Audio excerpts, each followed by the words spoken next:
मित्रांनो नमस्कार. कसे आहात? ठीक आहात ना? मित्रांनो, गणित हा विषय नक्कीच आपल्या डोळ्यासमोर येत असेल आणि बरेचदा आपल्याला हा विषय खूप कठीण पण वाटतो. त्याबाबत आपली इच्छा पण होत नाही किंवा आपण असं म्हणू की मानसिकता त्या विषयाचा अभ्यास करण्याची राहत नाही. यातच आपण स्पर्धा परीक्षेचा अभ्यास करत असाल तर नक्कीच तो विषय एकदम आपण अभ्यासाला घेतला तर आता कसं होईल? या विषयाचा अभ्यास होईल का? मी हे करू शकेल का? तर असे विचार आपल्या मनात डोकावत असतात. मित्रांनो, अशीच जर निराशा त्या विषयासंदर्भात येत असेल, गणित विषयाची भीती आपल्याला वाटत असेल, जास्त वेळ आपल्याकडून त्या विषयासाठी देणं होत नसेल, या विषयात कसे होईल, मी चांगल्या पद्धतीने मार्क घेऊ शकणार किंवा नाही, असे प्रश्न जर आपल्या मनात येत असेल तर नक्कीच आपण ही ट्रिक्स वापरू शकता. हा उपाय करून बघू शकता. मित्रांनो, बरेचदा 12वी नंतर किंवा BA झाल्यानंतर आपण स्पर्धा परीक्षेसाठी किंवा त्याची प्रिपरेशन करण्याचा विचार करतो आणि 4-5 वर्ष होऊन झालेले असतात किंवा आपण तो विषय हँडल पण केलेला नसतो किंवा 10वी नंतर आपला तो विषय अभ्यासामधून सुटलेला पण असतो. तर नव्याने त्या विषयाची तयारी करायची तर आपली मानसिकता त्या विषयासंदर्भात बनत नाही. मित्रांनो, असंच जर आपल्यालाही वाटत असेल की आपण आता त्याच्यामध्ये चांगल्या पद्धतीने अभ्यास करायला पाहिजे, पण होत नसेल तर त्यासाठी हा उपाय करा. मित्रांनो, आपण तो विषय सोपा करण्यासाठी एक कार्य करू शकतो.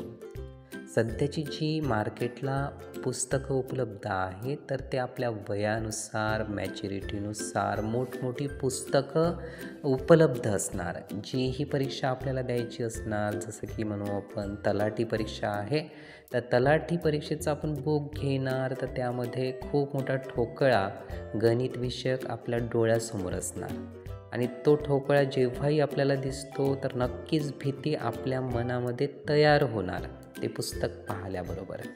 तर प्रथम तर हेच कार्य करू शकतो की आपण छोटी छोटी पुस्तकं म्हणजे जी ही अनुक्रमे ही पेजनी किंवा पान क्रमांकाने कमी आहे, म्हणजे 50 पेजपेक्षा कमी पुस्तकं किंवा 100 पेजपेक्षा जी ही पुस्तकं कमी आहेत, तर अशी पुस्तकं आपण घेऊ शकतो. छोटी छोटी पुस्तकं अभ्यासासाठी निवडू शकतो, ज्याच्यामध्ये छोट्या छोट्या ट्रिक्स असतील किंवा जी 10वी 12वीपर्यंत मुलं ज्या पुस्तकामधून अभ्यास करतात अशी छोटे पेजची पुस्तकं आपण आपल्या अभ्यासासाठी निवडू शकतो, जेणेकरून हलक्या हलक्या पद्धतीने, सोप्या सोप्या पद्धतीने आपण आपला इंटरेस्ट गणित या विषयामध्ये डेव्हलप करू शकतो.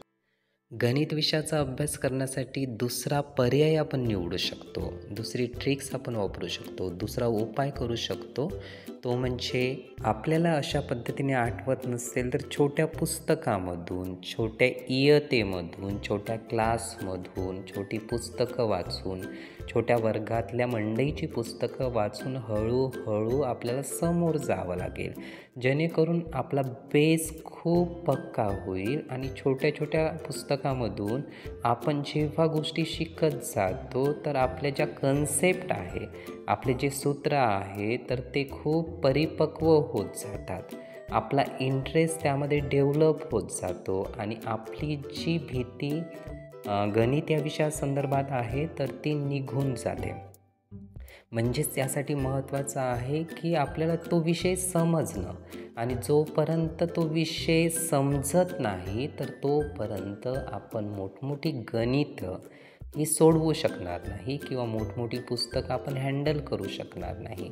म्हणून बेस्ट वे आहे की खालच्या वर्गातील पुस्तकं, प्रायमरी वर्गातील पुस्तकं आपण अभ्यासासाठी घेतली पाहिजे, जेणेकरून आपल्याला खूप चांगल्या पद्धतीने समजण्यासाठी मदत होईल आणि पुढील काळामध्ये मोठी पुस्तकं किंवा मोठे गणितं पण आपण त्यातून सोडवू शकू. म्हणजे इंटरेस्ट डेव्हलप करायचे आपल्याला तो बेसपासून.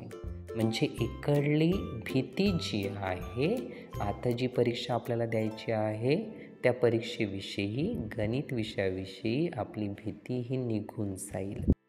परीक्षेला अशाच पद्धतीने आपण समजून घेऊया व परीक्षा यशस्वी करूया. मित्रांनो, आपण ही माहिती ऐकून घेण्यासाठी आणि आपला अमूल्य वेळ देण्यासाठी आपले खूप खूप धन्यवाद. आपले जीवन खूप सुखी, सुंदर, आनंदी आणि यशस्वी होण्यासाठी आपल्याला भरभरून खूप खूप शुभेच्छा.